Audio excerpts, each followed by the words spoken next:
নেই, তার মা আছে, ছোট একটা ভাই আছে। তো মাইমুনা আক্তারই বড়। মাইমুনা আক্তারের মাদ্রাসা পড়ার সময় তার বাবাটা স্ট্রোক করে মারা যায়। তো তার বাবাই যেহেতু ইনকাম করার একমাত্র উপার্জন লোক ছিল, তো যখন এটা বন্ধ হয়ে যায় তখন মাইমুনারও পড়াশোনা সব বন্ধ হয়ে যায়, দুনিয়াদারি সব কিছু উলটপালট হয়ে যায়। তাদের সংসারটায় আর কেউ হাল ধরবে সেই অবস্থা নাই। তো মাইমুনার মা পরের বাসায় কাজ করে সংসার চালায়। তার ছোট একটা ভাই আছে, ভাইকে স্কুলে দিবে চিন্তাভাবনা করেছে, কারণ মাইমুনা যেহেতু মাদ্রাসায় পড়েছে, তো ভাইকে স্কুলে দেওয়ার চিন্তাভাবনা আছে। তো কিন্তু মাইমুনা যেখানে পড়াশোনা করতে পারেনি, ভাইকে কিভাবে কি করবে বুঝতে পারছে না। এদিকে মাইমুনাকে বিয়ে শাদী দিতে হবে, সেই চিন্তাও তার মাথার উপর ঘাড়ে চেপেছে।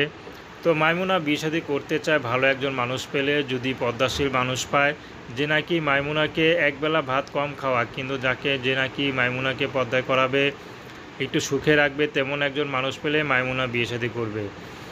মাইমুনা ইউটিউবে প্রথম এসেছে।